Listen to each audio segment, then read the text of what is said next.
En los domingos siguientes, si el Señor lo permite, seguiremos entonces analizando la historia que relata Lucas en este capítulo 5. Ananías y Zafira. El domingo anterior ya estuvimos hablando un poco sobre este caso y lógicamente estuvimos hablando un poco sobre lo que Ananías y Zafira, al cometer este pecado y llegar con esta ofrenda a la casa de Dios, no se percató que la iglesia del Señor es una institución de orden o de carácter espiritual. Y que cuando la iglesia se reúne, Dios está presente allí. Que la iglesia no es cualquier cosa. Y cuando la iglesia realmente se congrega, Dios está presente allí. Jesús lo dijo: donde estén 2 o 3 congregados en mi nombre, reunidos, yo allí estoy en medio de cada uno de ellos. Bien, en el versículo 3, Pedro confronta a Ananías y Zafira con el dinero que ellos traían. Es algo realmente a nosotros nos deja maravillados, esto porque Pedro está bajo la influencia y el control del Espíritu de Dios y tiene un discernimiento que solo Dios se lo pudo dar. Total. Cualquier persona hoy día probablemente, que si alguien llegase con una ofrenda fruto de una propiedad, la venta de una propiedad, probablemente y era eso lo que Ananías y Zafira habían apostado. Nosotros llevamos, nosotros vendemos, nos quedamos con una parte, pero decimos que lo que llevamos es el todo. No nos vamos a perder. Nos vamos a perder porque también vamos a ganar.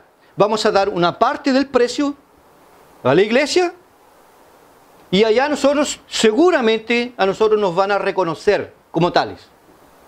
Y probablemente nosotros vamos a tener prestigio, vamos a tener lugar dentro de la iglesia. Se les pasó esta idea, que después Pedro le va a llamar una idea diabólica. ¿Cómo fue que Satanás, el propio Satanás, llenó tu corazón para que llegases a pensar en semejante barbaridad? Bueno, si Pedro no estuviese guiado y fuese lleno del Espíritu Santo, probablemente se había recibido. O como en algunos otros casos, principalmente la gente que es adepta de la teología de la prosperidad, entonces tomarían a Ananías y lo colocarían como un ejemplo, un referencial para la iglesia. Es así que se hace, es así que Dios quiere, ¿ya? Y Dios te va a bendecir, y Dios te va a prosperar, y te va a hacer crecer en tu vida, y todos ustedes deben seguir ese mismo ejemplo de Ananías y Zafira. Sin embargo, no fue eso lo que pasó, y Ananías y Zafira nunca se imaginaron que podía ocurrir eso en el culto. Por eso que el capítulo 5 empieza entonces con esta conjunción adversativa. Pero la iglesia estaba bien, la iglesia estaba unida, había paz, había armonía. La gente vendía sus propiedades por voluntad propia y traían y lo dejaban a los pies de los discípulos. Y los discípulos tomaban el dinero, compraban alimentos y los repartían a los necesitados. Todo eso de una forma voluntaria. Y había gozo, había paz, había alegría. Y nadie en la iglesia tenía necesidad de nada. Pero, y ahí entonces se nos presenta el caso de Ananías y Zafira. En el versículo 3, que es lo que nosotros vamos a considerar hoy, Pedro entonces los increpa y le dice: Ananías, ¿por qué Satanás llenó tu corazón para que mintieses al Espíritu Santo y sustrajeses del precio de la heredad? Bien, en primer lugar, vamos a decir lo siguiente, antes de entrar propiamente tal en el texto. Podemos ver también aquí que el problema del ser humano Porque el ser humano es un problema. El ser humano es problemático. Santiago va a preguntar, ¿quién de vosotros es el que nunca ha pecado con su lengua? Porque el que no peca con su lengua es varón perfecto. La Biblia a nosotros nos considera como personas malas. Y que a veces hacemos cosas buenas. Y no que somos buenos y que a veces hacemos cosas malas. Vosotros, siendo malos, gerundo continuo, vosotros siendo, es decir, permanentemente, ustedes son malos. Si ustedes, siendo malos, sabéis dar buenas dádivas a vuestros hijos, y ahí Jesús sigue entonces. Es decir, Jesús, el propio Jesús dice que el hombre es malo. Y esto da explicación contundente por qué el mundo es como es. ¿Por qué es que existió un holocausto? ¿Por qué es que hubo una primera, una segunda guerra mundial? Puede haber una tercera, una cuarta. ¿Por qué? ¿Por qué que las familias se dividen? ¿Por qué que marido y mujer a veces no se entienden? ¿Por qué que a pesar de que un ser humano haya estado dentro del vientre de una madre, cuando crece va y se revela? Se revela y toma a su padre y a su madre, quienes los generaron, los ve como enemigos. ¿Por qué que el ser humano es así? El ser humano entonces es una persona que es una persona problemática, de difícil relacionamiento, que se relaciona de una forma complicada, difícil, muy difícil, que su pensamiento está pervertido. Entonces partimos diciendo primero lo siguiente, que el problema del ser humano, de todos nosotros, no está fuera de él. No está fuera de él. El problema del ser humano no está en el ambiente en el cual él convive. Porque nosotros cuando a veces se nos pregunta, ¿por qué hicimos esto? Es que lo que pasa es que mi papá, mi mamá, lo que pasa es que esta persona, lo que pasa es que mi esposa, cuando a veces hay conflicto entre marido y mujer, es que ella, dice él, ella es el problema. Ella no obedece, ella es tosuda, ella es porfiada. Y cuando uno conversa con ella, bomba. ¿Bomba en quién? En él. Raramente usted va a encontrar a alguien que diga así, el problema soy yo. Yo soy el problemático. Yo asumo mi culpa, mi responsabilidad. Y nosotros lo vemos en el jardín del Edén. Cuando Dios llama a la mujer, ¿qué hiciste? La serpiente. Llama al hombre, ¿qué hiciste? La mujer a la serpiente. Siempre echándole la culpa a alguien. Siempre. El ser humano es así. Y lo peor que él tiene el ser humano, que no solamente cuando él hace el mal, él tiene herramientas, no sé de dónde las sacamos, tenemos herramientas para justificar.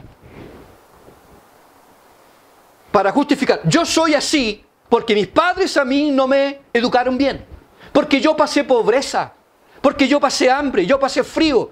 Siempre es verdad que a veces eso también es verdad. Pero eso no determina lo que el ser humano es.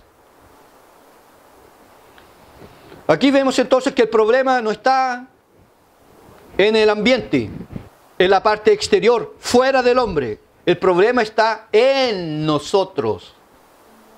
El problema está en el hombre.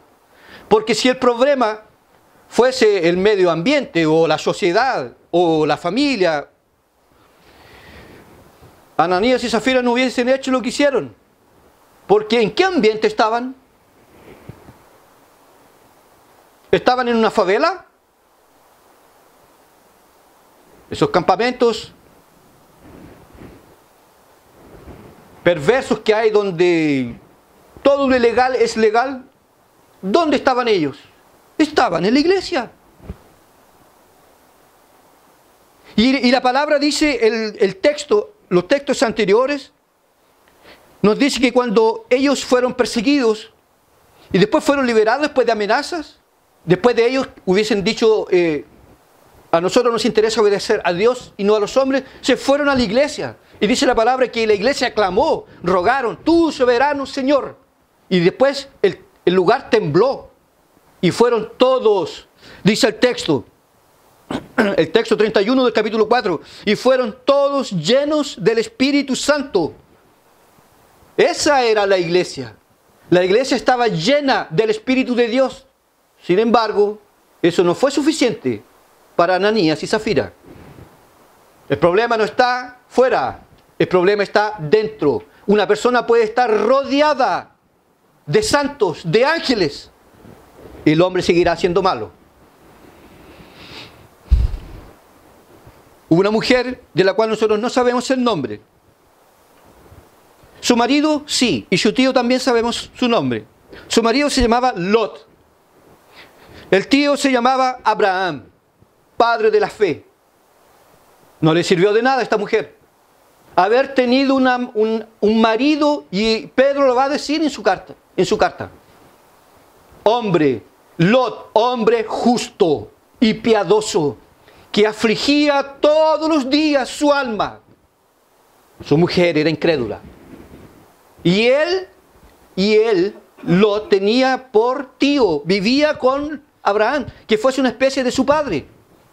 El padre de la fe, el hombre que fue llamado amigo de Dios. La mujer fue convertida en estatua de sal. ¿Se dan cuenta ustedes que había aquí una influencia exterior positiva, buena, maravillosa, pero que no produjo cambios interiores? Lo mismo ocurre con Judas Iscariote. Judas Iscariote, ¿a quién tuvo por maestro? ¿Qué predicaciones él escuchó? ¿Cuántos milagros él vio? ¿Cuánto poder él recibió? Porque la palabra dice, y les dio poder a los 12.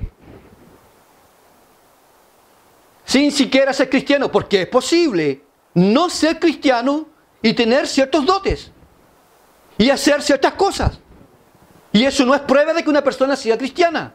El propio maestro va a decir en el capítulo 7 de Mateo, muchos en aquel día me dirán, Señor, Señor, en tu nombre hicimos esto, en tu nombre hicimos esto, en tu nombre hicimos esto. Y yo les diré claramente, nunca os conocí. Es posible hacer cosas, es posible predicar, es posible enseñar. Mire, es posible ser reformado. Es posible tener una sana teología y estar perdido. Porque el problema del ser humano no está fuera de él, el problema está en él. El apóstol Pablo dice, miserable del hombre que soy. Que algunos dicen, no, que el apóstol Pablo se estaba refiriendo a su vida pasada, su vida sin Cristo. No, él usa el tiempo en el presente. Miserable del hombre que soy. Yo soy malo. Quiero hacer cosas buenas y no las hago.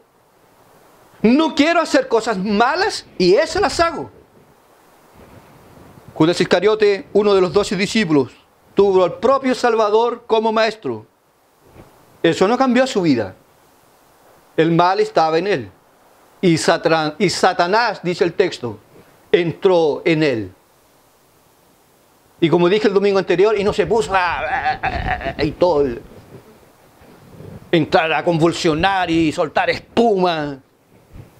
Satanás entró en él, se levantó y se fue a ganar plata. El amor al dinero es la raíz de todos los males.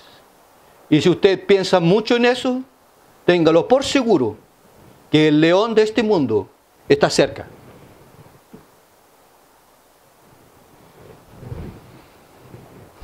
¿Qué podríamos decir nosotros también de Adán y Eva? ¿Dónde estaban ellos? ¿En Sodoma y en Gomorra? Porque alguien podría decir, que la mujer de Lot es porque vivía en Sodoma y Gomorra. Y Lot, y Abraham, y Adán y Eva. En el jardín, hermano. En el jardín y con Dios. Se corrompieron de la misma forma y manera. El problema del hombre no está fuera de él. No le eche la culpa a nadie por fracasos. El pecado es nuestro. Los rebeldes somos nosotros. Esto es uno de los pilares fundamentales del cristianismo. Porque nosotros tenemos que reconocer nuestro estado real para que podamos ver la desesperada necesidad que tenemos de un Salvador. Pero si usted habla con las personas, usted es malo o es bueno, no voy a decir que soy un ángel, pero tampoco soy un demonio. No he matado, no he robado. Pero la Biblia va a decir otra cosa. El problema del ser humano no está fuera. Está más cercano de lo que nosotros podemos imaginar. Y ahí que nosotros entramos entonces al versículo 3 del capítulo 5. La palabra esta que está en griego, cardia. El problema ni siquiera está en el pensamiento del hombre, ni en el cuerpo del hombre. La cosa es más grave de lo que cualquiera uno de nosotros podría pensar. Y jamás habríamos llegado a determinada conclusión si el Espíritu de Dios no lo hubiese revelado en la palabra.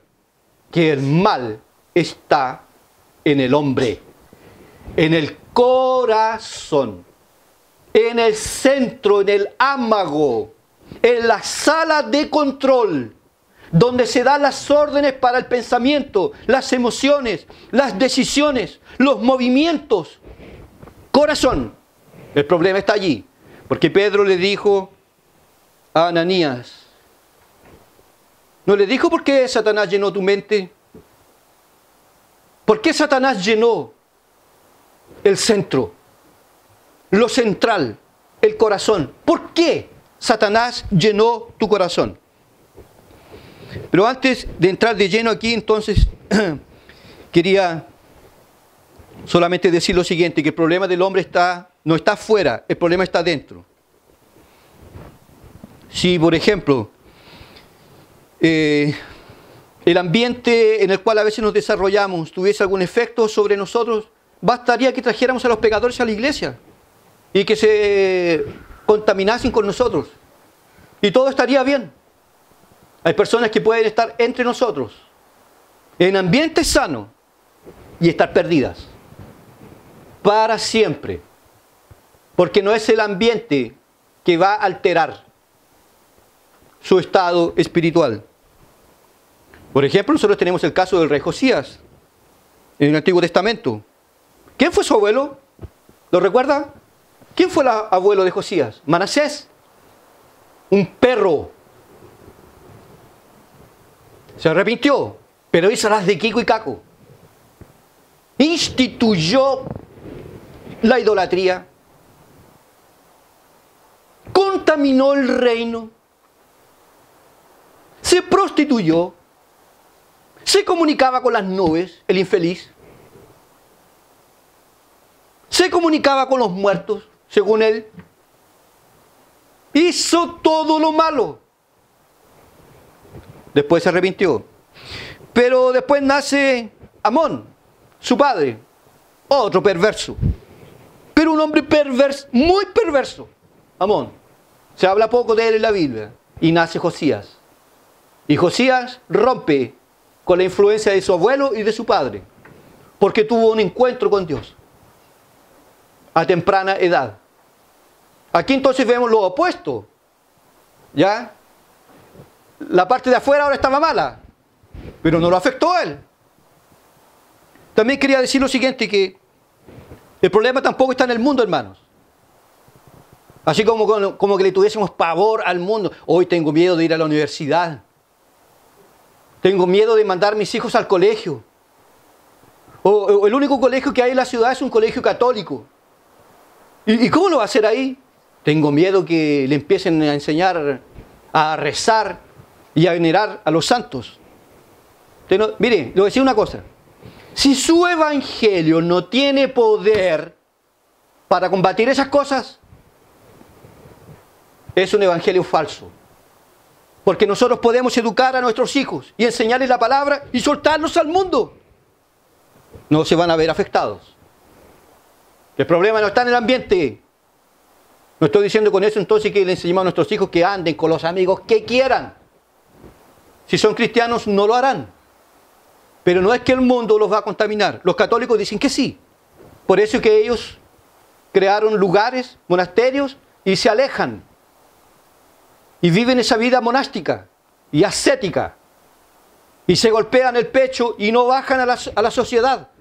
A la sociedad, porque allí está el mal. Entonces, si ellos vienen a la ciudad, se van a topar con una mujer y van a pensar tonteras. Ah, como si allá no fuesen a pensar en eso, ¿no? Usted puede mandar a sus hijos a la escuela, a la universidad. No hay problema. Instrúyalos, enséñales el Evangelio y colócalos en el mundo. Es más, ellos van a brillar. Porque si no, nosotros tendríamos, si no fuese así, teníamos que crear una burbuja. La iglesia, después termina el culto, almorzamos todos juntos, a aprender ordenaditos, ¿ya? Todos comen por igual, todos toman pura comunión. Pero después, bueno, podemos ver una película cristiana. Pero tenemos que irnos a nuestros hogares, tenemos que trabajar. Bueno, tenemos que tener empresas cristianas. Tenemos que entonces después crear una escuela cristiana, una universidad cristiana, un mall cristiano. Fundar una ciudad para puros cristianos. Jesús lo dijo, estáis, pero no sois. Estáis en el mundo. Y si el problema estuviese en el mundo en sí, que el mundo contamina, necesario sería salir del mundo. ¿Y cómo salimos? El problema no está en el ambiente. El problema está en nosotros. ¿Por qué Satanás llenó tu corazón? El problema entonces, según la palabra, según la enseñanza de las Escrituras, y no de la teología reformada, pero en este caso se somete a la autoridad, pero es la Biblia la que dice que todo ser humano, según la palabra de Dios, todo ser humano, usted y yo, su padre, su madre, su abuelo, toda su generación y su descendencia, todos nacemos, venimos a este mundo en pecado, en maldad, en transgresión. Y David lo va a decir en el Salmo 51. En pecado fui formado. En pecado me concibió mi madre. A esto se le llama técnicamente de traducionismo. Es decir, la corrupción en el ser humano nos llega, nos contamina desde el momento que nosotros somos concebidos. Y lógicamente, si el alma del ser humano deriva de su madre y deriva de su padre, por eso vienen contaminadas. El alma del ser humano cuando es concebido no es creada por Dios en el momento. Porque ¿en qué momento se contamina con el pecado?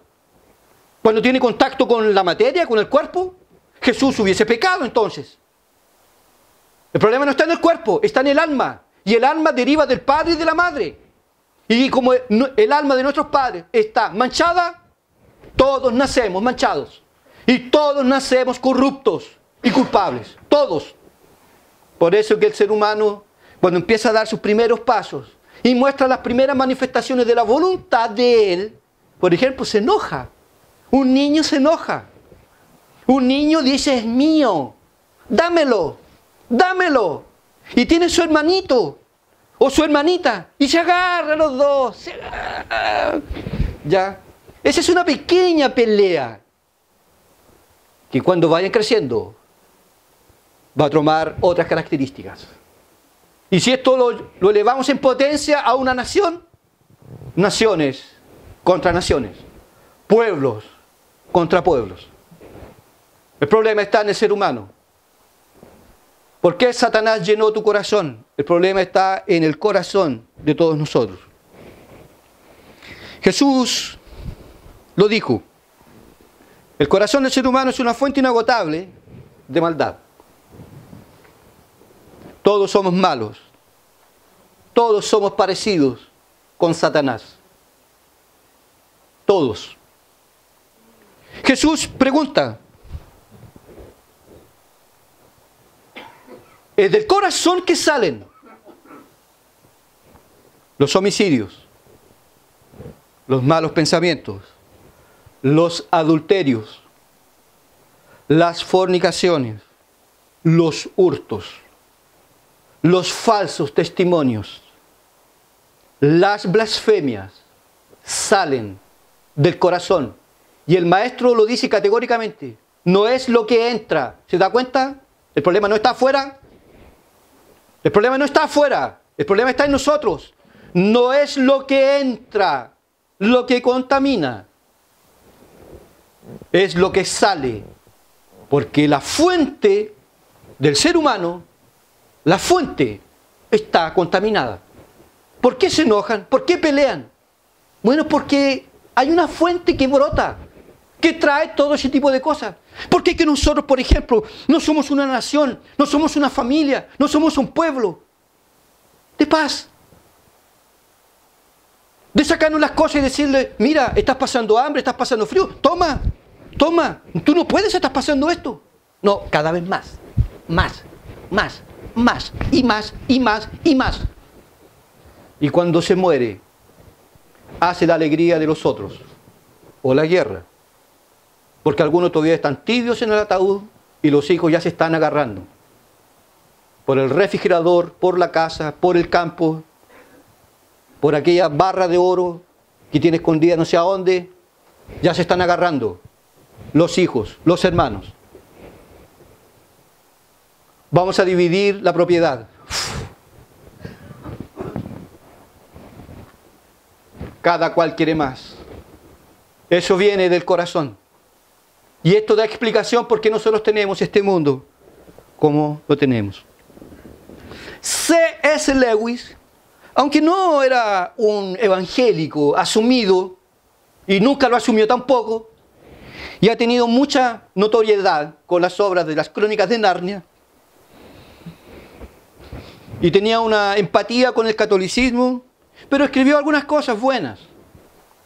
Y él, cuando habla sobre la corrupción del hombre, de su corazón, la corrupción interna, él dijo así: al examinar mi corazón, descubrí que había en mí un zoológico de concupiscencias. Había en mi corazón una confusión de ambiciones. Había en mi corazón un vivero de temores. Había un harén de odios bien cuidados. Mi nombre era Legión. Eso hay en el hombre. Eso hay en el ser humano. Eso hay en mí. Eso hay en usted. Jonathan Edwards dijo: cuando miro hacia mi corazón y veo mi iniquidad, porque si usted no la ve, las dos veces peor. Pero cuando miro hacia mi corazón y veo mi iniquidad, mi corazón parece un abismo infinitamente más profundo que el propio infierno. Cuando miro hacia mi corazón. Los puritanos, las historias de los puritanos. ¡Qué hombres extraordinarios! Ellos tenían unas historias que contaban, que revelaban cómo es el corazón. Ellos con sus enseñanzas rasgaban la conciencia de los hombres. Y contaban ciertas historias relacionadas con la corrupción. Ellos decían, cuando nosotros pensamos encargarse de mostrar lo contrario. Cuando pensamos que somos buenos, decían ellos, el Espíritu Santo puede encargarse de mostrarnos lo opuesto. Podemos esperar que el Espíritu Santo sea en nosotros un espíritu de consolación, un espíritu de paz, un espíritu de gozo inefable y lleno de gloria. Que el Espíritu de Dios nos toque. Puede ser que no pase eso. Decían ellos, sin embargo, el Espíritu Santo es el Espíritu de la verdad.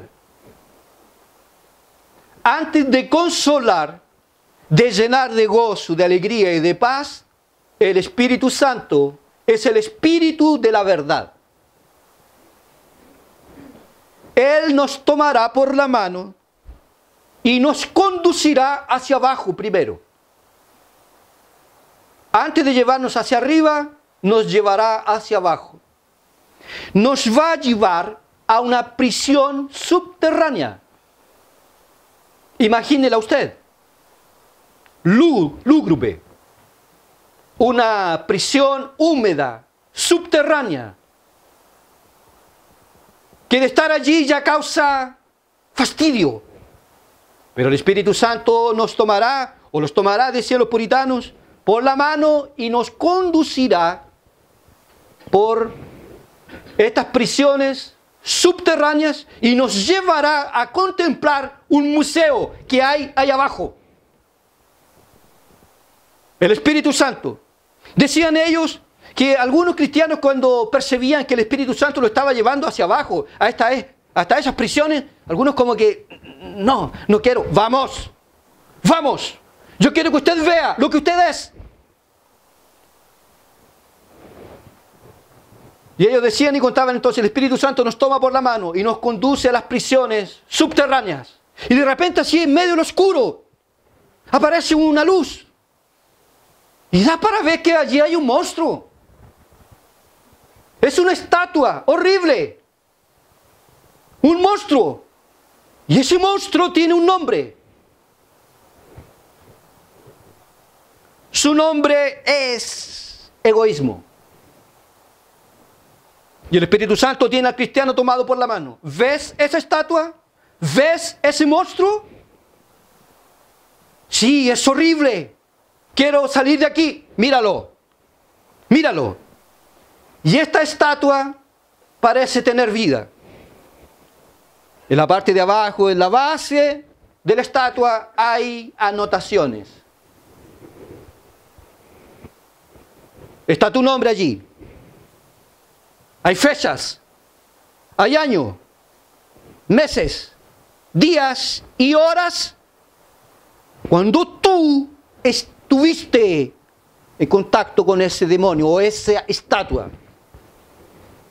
Ustedes dos tuvieron una relación. Se camina un poco más adentro en esta prisión, aparece otro monstruo, otra estatua horrible. Su figura es repulsiva, se llama codicia. Y esta estatua de repente mira a ese cristiano.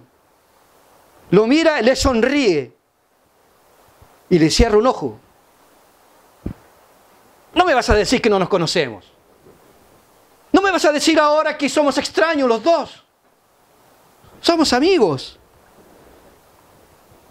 Aunque tú digas, no, yo nunca fui codicioso. Yo nunca tuve envidia. Tengo seguridad que ninguna fecha está ahí abajo. No, nunca fui codicioso. El Espíritu Santo te mostrará infelizmente que hay muchas partes de tu vida donde tuviste una relación con esa estatua. Y en muchas ocasiones en que se dio la relación tuya con esta estatua, estabas de rodillas. Estabas arrodillado. Y la codicia te consumía. Siguieron andando, se encontraron con otro monstruo. Su nombre se llama incredulidad. Se alegraba de ver al cristiano por allí. ¡Ja! Viejos conocidos. Pero el cristiano dice, no, yo puedo haber sido todo, pero nunca fui incrédulo. Nunca fui incrédulo. La estatua dice, nosotros nos conocemos, amigo. Yo he cometido muchas fallas, dice el cristiano. Sí, yo he cometido muchas fallas en mi vida cristiana, pero nunca incrédulo. Siempre fui cristiano. Pero este monstruo reclama, y reclama con toda razón, tu vida pasada. Hay días, hay fechas, hay lances que se pueden ver allí, donde nosotros en algún momento de nuestra vida tuvimos una relación perfecta con la incredulidad. Y el museo está lleno de estatuas. Lascivia, concupiscencia. No me vas a decir que no me conoces. Somos amigos. ¿Cuántas veces? ¿Tú te valiste de mí? ¿Cuántas veces? El cristiano se estremece. Hay otro estatus que se llama falsedad. No, yo nunca fui falso. Yo pude haber sido todo, pero mentiroso. No, yo no soy mentiroso. No soy hipócrita. Hay fechas, hay días que están abajo escritos. Que nosotros fuimos falsos, que fuimos mentirosos. El Espíritu Santo literalmente a nosotros nos deja humillados, apesadumbrados, con una conciencia aterrorizada. Y tenemos que reconocer que esto es verdad. Que esas galerías es un lugar asfixiante, sería un lugar asfixiante para nosotros. Quisiéramos salir de ahí. Pero realmente ese es nuestro hábitat. Ese es nuestro hábitat natural. Somos malos. Nuestro corazón es malo. Odio con el papá, odio con la mamá, odio contra el hermano. Vean a Esaú y Jacob. Vean a Caín y Abel, si no anduvieron paseando por ese museo. Veamos a Demas, a Alejandro, a Judas y también nosotros. El Espíritu Santo, su obra gloriosa, siendo el Espíritu de verdad, es convencernos de pecado, que nosotros somos malos y que en nosotros no hay nada bueno, que desde arriba, desde la mollera hasta la planta de los pies, en nosotros hay corrupción. Lo dijo Lutero, mi nombre es pecador y mi apellido es pecador. Soy pecador, soy malo, soy perverso, soy enemigo de la ley de Dios. El Espíritu de Dios busca convencernos de este estado, porque solamente así nos daremos cuenta que nosotros no podemos salvarnos por nosotros mismos. Que no hay forma y manera de que cualquier roca para nosotros, en la cual pudiéramos pisar para salir de esa prisión, de esa mazmorra, cualquier roca sería para nosotros arena movediza. Que solamente hay un Salvador que nos puede sacar de ese estado miserable, que es la persona del Señor Jesucristo.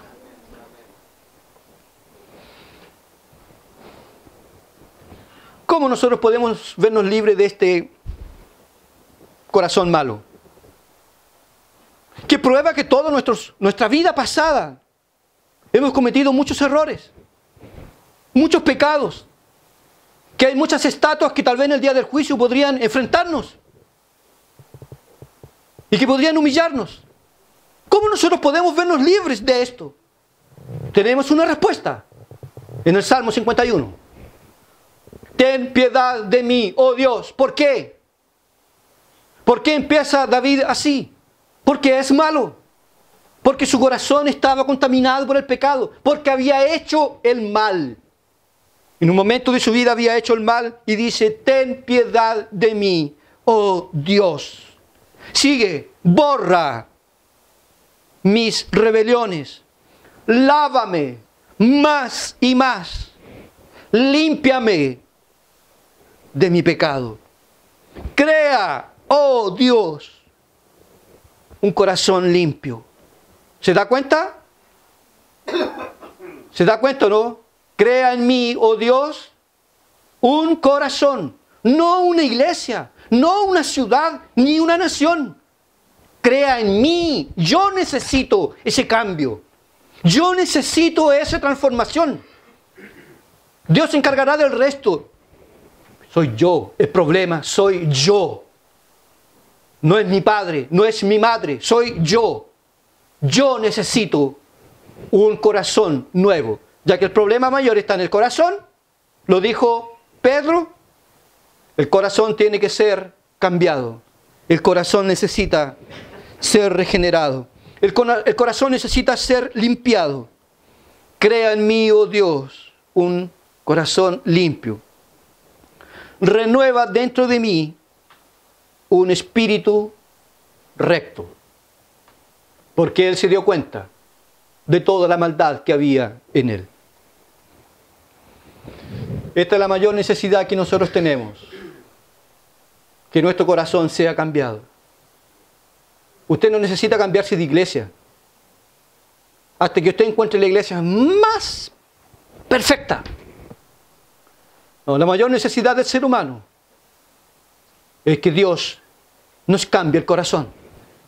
Que Dios saque el chip perverso que hay en nosotros y nos coloque un otro chip. Un nuevo corazón. Una cirugía que no la puede hacer el pastor ni nadie. El Espíritu de Dios lo hace. Primero nos convence. Primero nos lleva a las prisiones subterráneas y nos muestra dónde anduvimos. ¿Dónde anduvimos? Y a veces usted está orando y de repente viene a la mente, cuando era niño,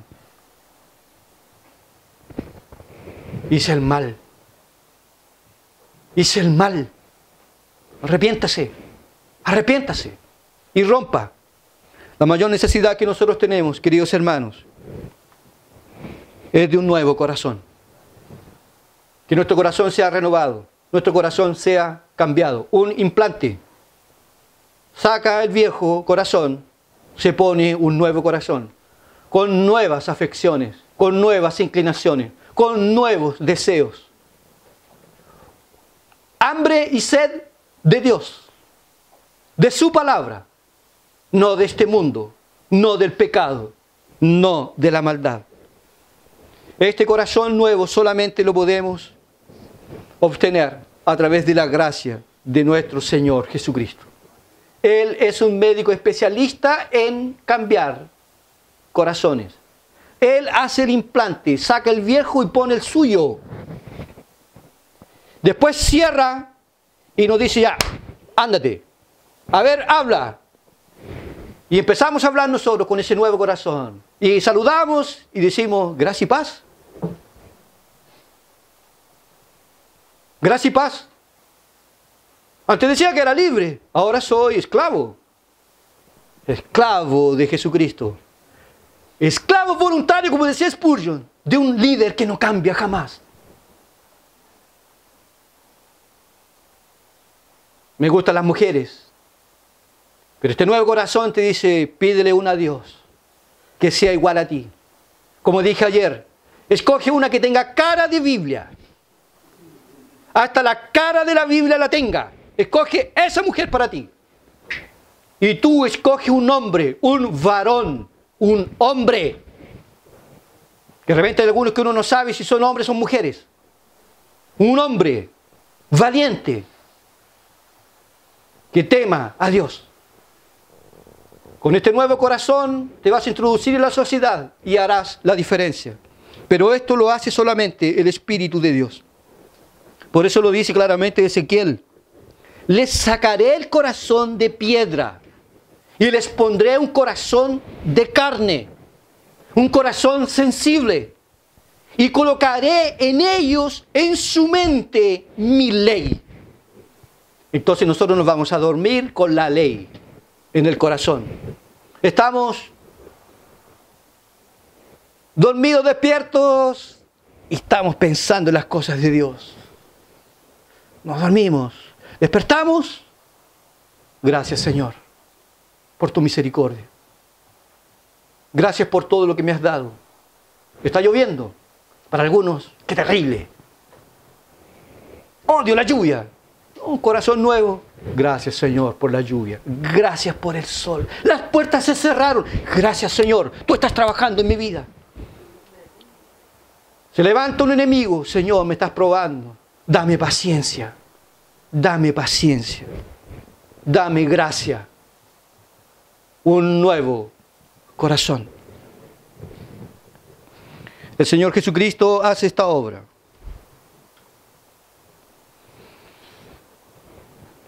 A modo de aplicación práctica podría decir lo siguiente: o nuestro corazón es dominado por Cristo o por Satanás.